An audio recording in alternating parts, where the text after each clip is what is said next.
Hey folks, this is Teddy Burriss, your LinkedIn strategist and trainer, and I want to talk about a little bit different topic. I want to talk about using Zoom. And I just want to do a quick video and introduce anyone who's never been on a Zoom meeting. Now this is not Zoom webinars, this is Zoom meeting. Very similar from a participant perspective, but a little bit different. So I want to introduce those who want to use Zoom meetings to the platform so you can understand some of the basic clicks and how you should do it. So if you've never been to Zoom, just go to zoom.us and click on sign up for free and log into your account, which I'm going to do right now. So now that you have a Zoom account and you've looked at the settings and you understand a little bit about how to create your own account, let me show you how to schedule a meeting, and so that you know some of the best practices of scheduling a meeting. So it's really pretty easy. You can go right over here, schedule a meeting. Click on that. And then it starts with, I don't know why it pulls the last description I created, but I'm going to put in here, this is a test meeting. And really you want to be pretty purposeful about that, you know, for Camtasia video. You know, you might want to put the company name, the project name, the person's name, whatever is appropriate. If you're doing a lot of meetings and especially if you're scheduling a lot of meetings, let's say you have 10 meetings with Bob, then you might want to put in there a little description that this is talking about project A, project B, whatever the description is, so that they're more informative to you and to the people that you invite to the meetings. Then pick the date, use the calendar picker and pick the date you're going to schedule it.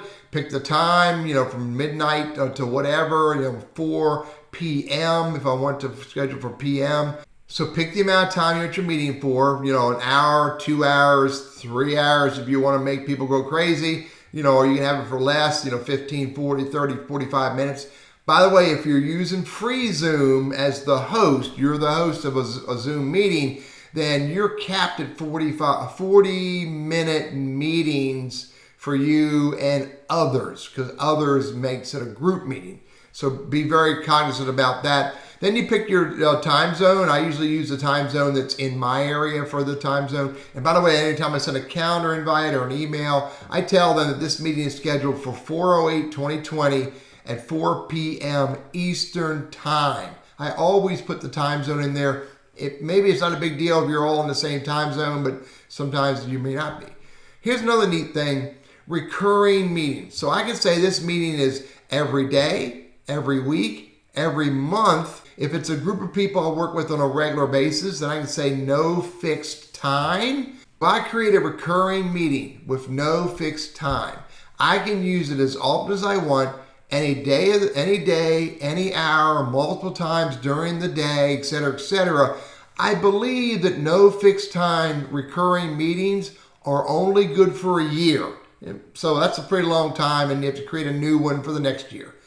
You can decide to generate a new meeting ID or use your personal meeting ID, whatever is appropriate. Now, here's what's really important.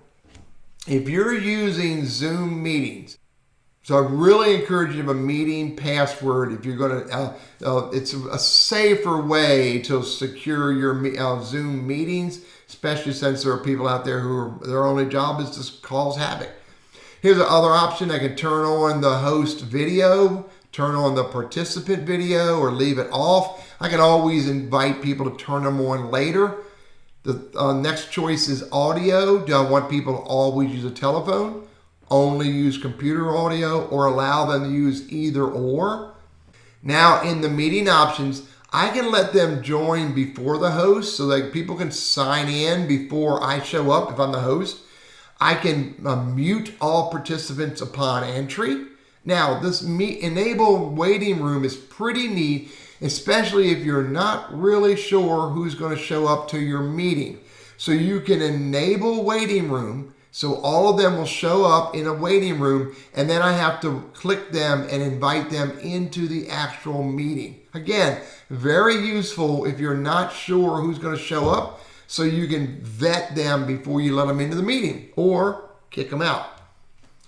Only authenticated users, they have to have a Zoom account, so I don't use that all the time. and then record the meeting automatically. I don't use that. I don't need it to start recording immediately.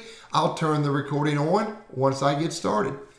So once you make all the decisions about how you want this meeting to show up, you save it.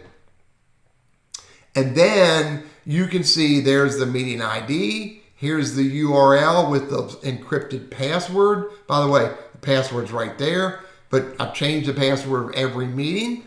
So I can take that link, I can copy the entire invitation, or just copy the link, and then I can send that to people in an email, on a web posting, on social media, wherever I want to. Again, being purposeful, the more you share it publicly on social media, the more opportunities for the wrong people to show up. Another little tip about that, if I'm having a public meeting and I want them to join my Zoom meeting, I'm going to use Eventbrite.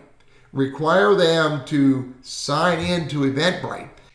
Then in the Eventbrite messaging that I send out 1 day and 1 hour before the meeting, I include the Zoom meeting URL with the password. It's another way to control who shows up in your meetings, especially if you're making a public meeting. Then you can see in the rest of this how I have this meeting set up. I can edit it if I want to, or wait until the appropriate time to start the meeting. Now I'm going to start the meeting and we'll talk about some of the functions within the meeting.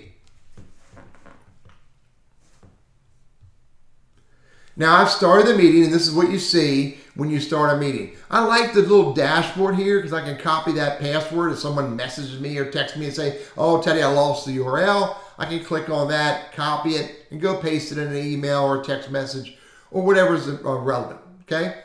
Now, I can also decide how I want to join the audio and whether I want to share or invite others. I do all of that down here. So look right here. First of all, this is important. See this little arrow here? So I can go to test my speakers and microphone. Yes, I heard that. And then I start speaking, and you can see the input level up here going up and down. Then when I stop speaking, start speaking, and you can see the input level up here going up and down. And then I can decide to hit yes or no that I heard that correctly. And that just confirms that my speaker and my microphone are working good. And I recommend anybody that's now new to using Zoom on their computer or their device, do that test so you know what's working and what's not working before you get started. Something else to look at down here on this little arrow, I can choose which microphone I want to use. Then I can choose the best speaker. Then down here, a couple other things. I can switch to phone audio if I want to. So if the audio is not quite right, if it's got some lag or it's chopping up, then I can switch to phone audio and I can make decisions what phone number to call. And I usually call it with my cell phone. And if I do that, I plug in my microphone, my headset, and I use my headset from my cell phone. One more thing to look at is audio settings. And that brings up this box. And again, if you have not looked at these settings, I really recommend you look at this. Look at each option on here, make a decision how you want to use it, what works best for you as you're either a participant and or as a host. Now, let's get in as if we're doing an actual session. So I can manage my participants. I can see all the participants are there. I can use these options to say yes or no. These are the answers. I can tell the speaker to slow down or speed up. This is whether or not you're a participant in a meeting. This is not webinar, this is meeting. And then I can look under more, I can thumbs up, thumbs down, applause, give me a coffee break, I'm going away for a minute, etc., etc. As the administrator or the host, I can mute everyone, I can unmute everyone, or I have other options here. Mute participants on entry, allow them to unmute themselves, to make a noise when they show up, allow participants to rename themselves. I can lock the meeting, which I've never done that. And no one else can come in. I like that. I can also put attendees in waiting rooms. So again, when they show up, they go in a waiting room and then I have to invite them in. So that's the participants box. Look at polling. Now polling, if you're the host and the meeting manager, then you can add polling questions before you get started. And then once you have those questions in place, let me add one or two.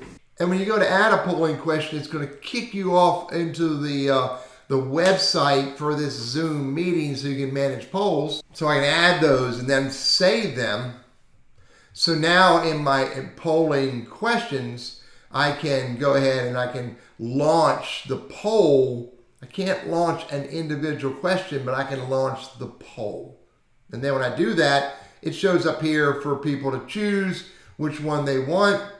I can't, because I'm the host, I can't choose them, but I can wait for people to choose. I can see what percentage have voted, how much time has gone by, and then I can see the poll results. And when I end the poll, I can then decide to share the results so that everyone can see it. And then when I'm done, I can stop sharing. And then I can come back to my meeting. Now that was polling. Let's talk about chat for a minute. The chat window is just a standard chat. I can decide to chat with everyone, or I can decide to chat with an individual versus everyone. Anyone on the meeting can use chat. As the host or the meeting manager, I can allow participants to chat with no one, only the host, everyone publicly, or everyone publicly and privately. So really good features for chat. If you want to be real purposeful with a large group, you encourage them to either to no chat or chat with just the host, or always chat with everyone publicly. That way you don't have sideline conversations going on.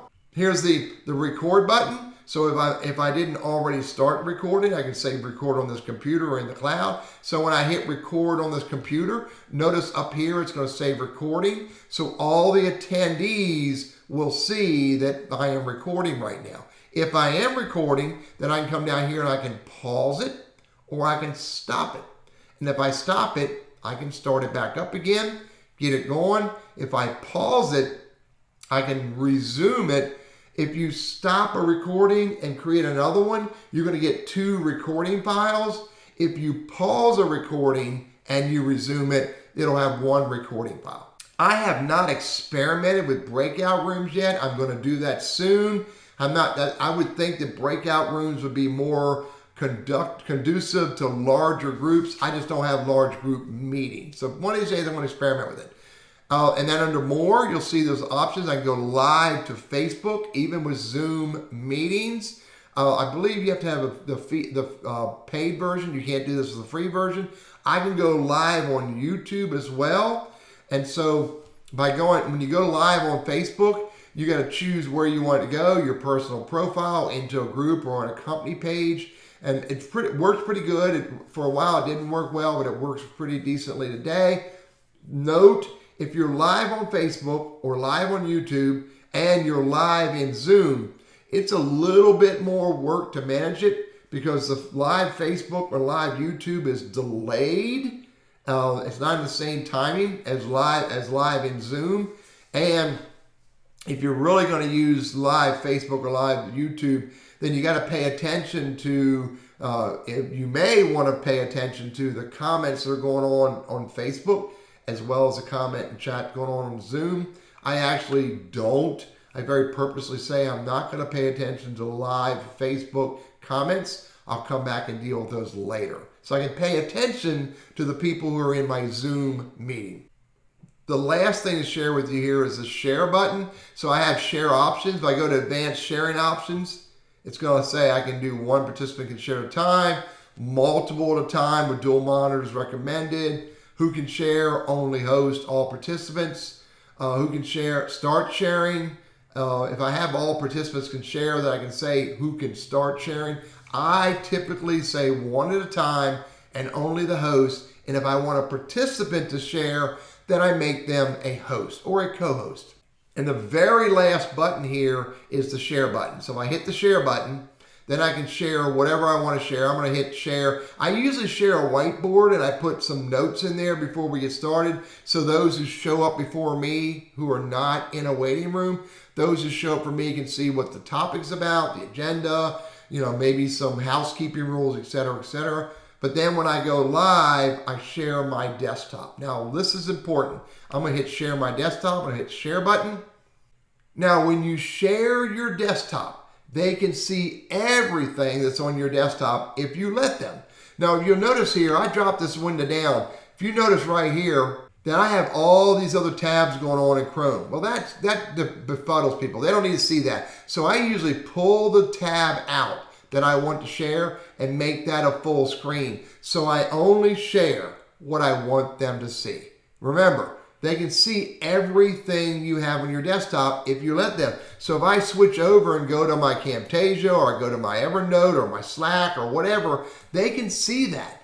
And if you don't want them to see that, then I recommend two things. One is never go to an application you don't want them to see. Number two, it's really best to close down all the tabs and all the applications that you don't want people to see and you don't need. That way, A, you're using less processor on your computer, and B, you don't run a chance of showing somebody something you don't want them to see. Now, so once I've shared my desktop, everything I'm doing on the screen they can see. Everywhere I go they can see. And if I want to stop sharing or do anything else, then you got to go to the down here. You can see it right down here. I can move this up to the top. See the little arrow? Move it up, move it down. And then I can start my video. If I want to turn my video on, turn my video on, you can see me talking on the screen. Turn that off. By the way, I can also switch to different cameras if I want to. Go to a snap camera if I want to.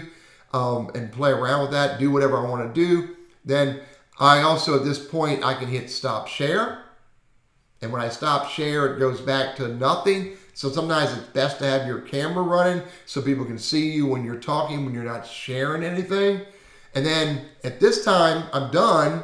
So what I would do then, at this time, I can go, okay, thank you everybody, take care. Maybe look at the participant screen, see people disappear. As they disappear, say goodbye to them before they disappear.